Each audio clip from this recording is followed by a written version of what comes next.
So if I've timed the release of this video correctly, today should be election day. And don't worry, I'm not here today to endorse or predict any kind of an outcome. I'm just here today to talk about the election process, voting, what it means and how we go about actually doing democracy. Because I think that Australia has a pretty good way of enacting the democratic process that I think we should all be proud of. And yes, we still have things like oligarchs and political disenfranchisement and disappointing politicians. Lord knows we got plenty of them. But I mean, it could be a lot worse. Like pretty much the worst or maybe the most known oligarch in this country is running a political party that's mostly seen as like a waste of time joke. In fact, I've also got a video diving deeper into the Trumpet of Patriots just as a party and a political brand. So go check that out if you want to see me dunk on those folks. But yeah, I mean, Australia has, in my opinion, pretty good democratic outcomes. We have a very high participation rate. It's usually between 90 and 95%, which is fantastic for like a Western democracy. And whilst, yes, a lot of our politicians fail to impress or inspire, at least they have to have some form of a public mandate, right? We just don't have a system where a politician can become the leader unless they have at least a majoritarian amount of support. And I think that's a good thing. I think it's good to come out of an election and for the winner to be someone that everyone can acknowledge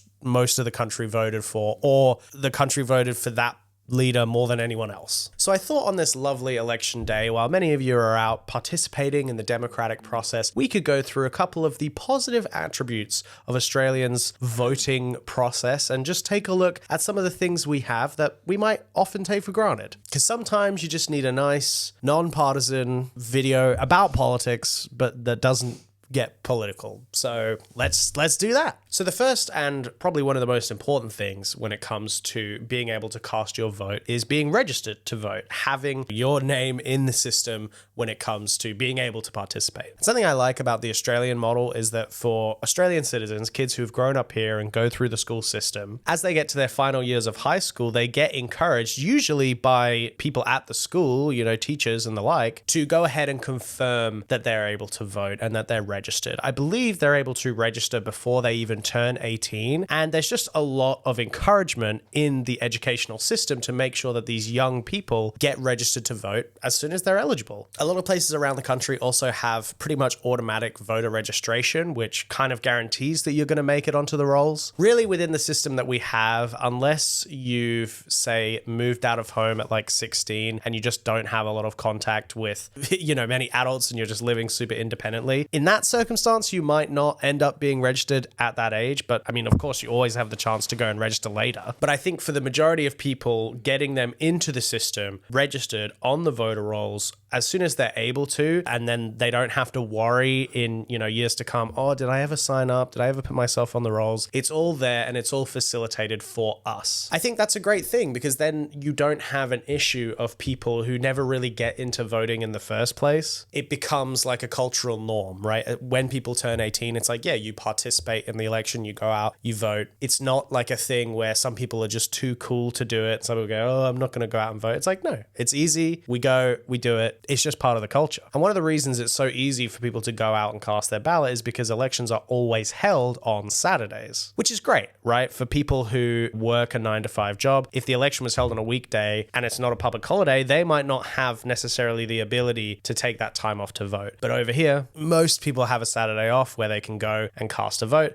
If you don't have the Saturday off and you happen to be working on an election day, voting early is a pretty easy option and made available to most of the country. There's a lot of early voting booths and stations that you go to, whether it's a couple of days before or a few weeks before the election, and you're able to cast your ballot if you know that you're not going to be able to make it on election day. Now, another potentially more controversial reason that so many people in Australia vote is that we do have compulsory voting. And some people say, and I think this is a fair criticism, that compulsory voting is kind of at odds with democracy, because obviously we have compulsory voting to facilitate more democratic outcomes, but I'm sympathetic to the idea that having a compulsory voting law is in some sort of a way anti-democratic when you consider that I guess people should have the right to not vote if they want to. I mean, look, the fine for not voting is pretty minimal. I think it's like $50, so it's really not all that crazy or noticeable. And considering how easy it is to just cast the vote, I don't see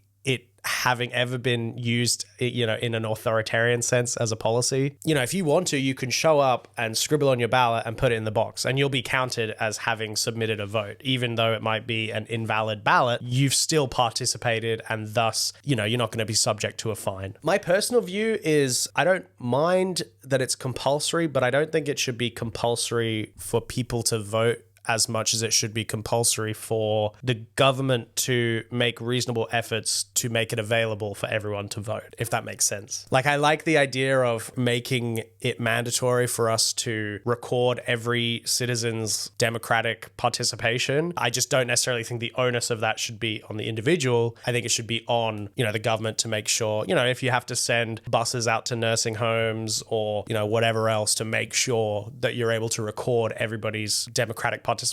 I don't see anything wrong with that, but I am sympathetic to the idea that it's a little undemocratic to punish a citizen for not voting. But hey, I mean, it's a game of trade-offs, right? I think the result of the compulsory voting we have is such a high voter participation rate, and we'll get into a little bit later why I think that's a really good thing. But yeah, I mean, higher voter participation is just fundamentally more democratic. Compulsory voting might be kind of undemocratic means to more democratic ends, I guess. Another part of our voting system that I think works quite well, although it could be better, is that we have paid poll workers, right? So people who work at the polling stations and take the votes and count the votes, they're being paid to be there and count the votes on that day. Now, they're not salaried employees or anything. From my understanding, it's gig work. You sign up to work the election and then you work on that day. And look, I do think that, more funding should go towards making sure we have enough poll workers, because from my understanding, there were some places in the last state election, and I'm sure in today's federal election, that just don't necessarily have enough workers. And that's the sort of thing that results in longer lines or just more frustration from voters. So yeah, if anything, I'm in favor of more paid poll workers. But I think the idea of having workers working, the voting booths, I think that's a really good thing, especially when those workers are made up of public citizens who are also voting themselves. It kind of gives everyone a stake in how these voting, centers are conducted and how they operate. I mean, look, there is a lot of polling places around the country that are made available. Usually public schools, public libraries, community centers, they all get turned into voting centers. To me, that's really important for making voting available broadly in a geographic sense, right? You want people to have access to be able to come and vote no matter where they live. You don't want someone to have to drive 2 hours just to be able to cast their vote. That's a bit ridiculous. So then, at the end of the day, when these poll workers come together and they count the votes, all of it is done by paper. All the ballots are completely paper ballots, and they're all hand counted with two representatives usually from the two major parties that are there to oversee the vote counting and make sure that there's no chicanery, no shenanigans when it comes to these people who are there counting the votes, making sure that all the numbers line up the way that people actually voted in reality. And then once all the counting is done, they, double check the counts just to make sure that there's no misreporting or anything like that. And usually we know the election results on the night of the election. We know who's going to be the next prime minister, and the wheels of democracy turn on, etc., etc. So if the person elected prime minister is already prime minister, they just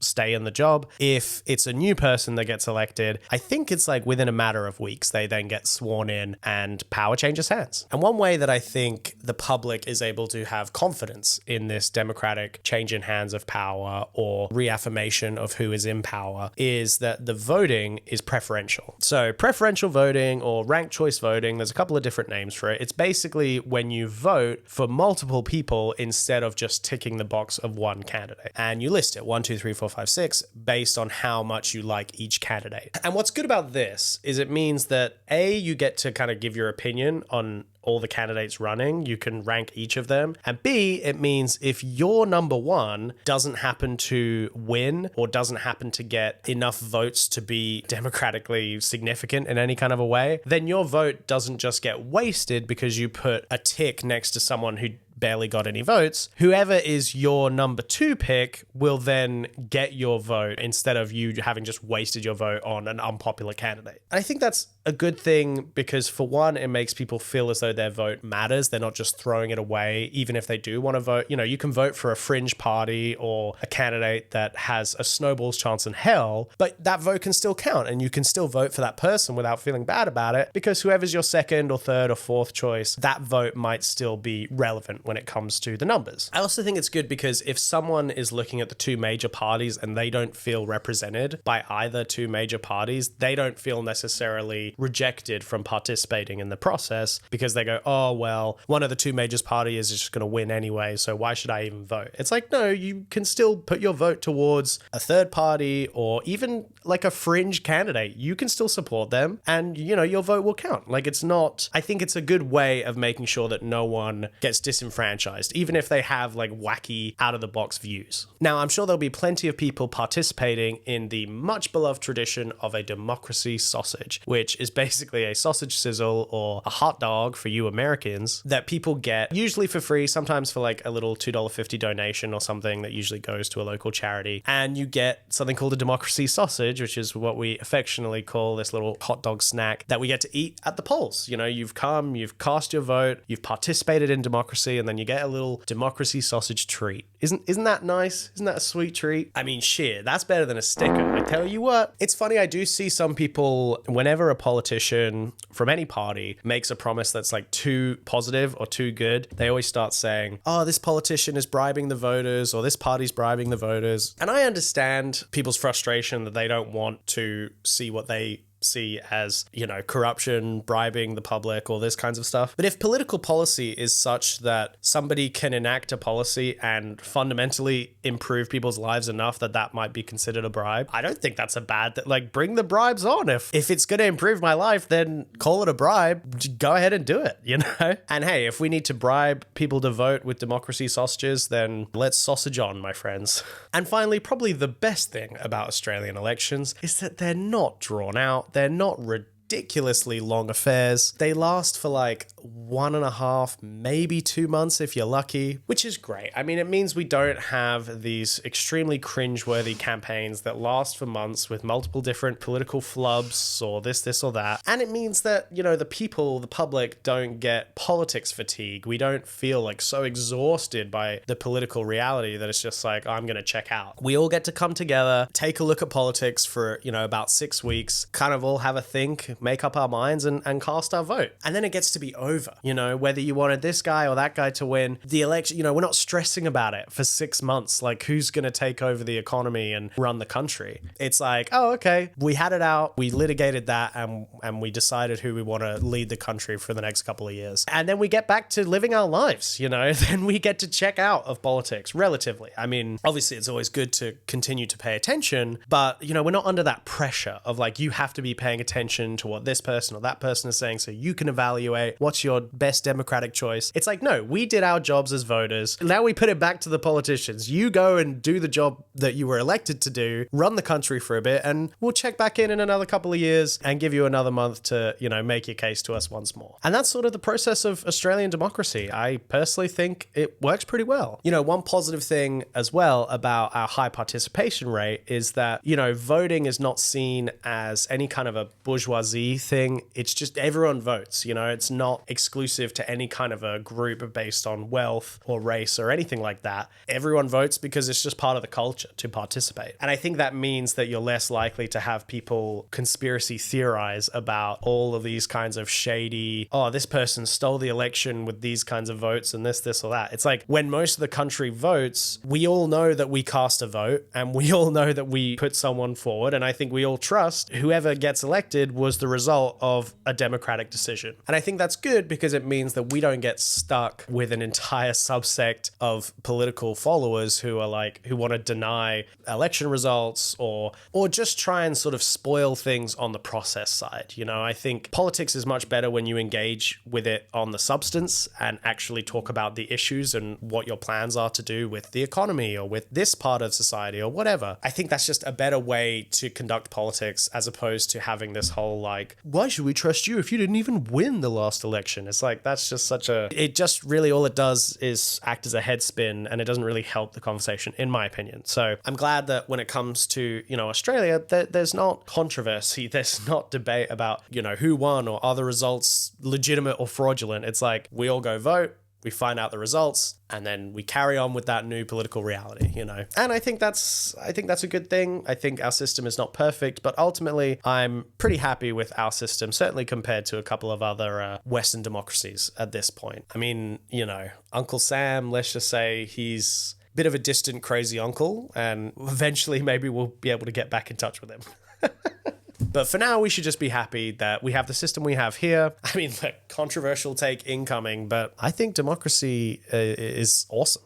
I think it's great. So yes, as you go out today to fulfill your democratic participation, your role in this democracy, I want to say thank you for doing your bit, showing up, being a part of the team, making your voice heard in this big, vast country that we have. And yeah, whether you get a democracy sausage or you just go home and pat yourself on the back, I hope you have a good day. I hope the election wasn't too stressful for you. For whatever it's worth, I hope the person you voted for won.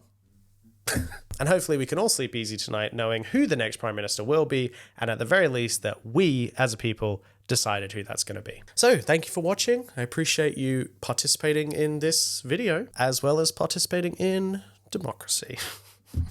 Yeah, if you like this video and you made it this far, please like and subscribe. Really appreciate it. Helps out the videos get some traction. And yeah, if you'd like to see more of these, stick around, go check out some of my other videos. We'll be back with some more videos soon. But thanks for coming. Thanks for watching. Take care. I'll see you next time.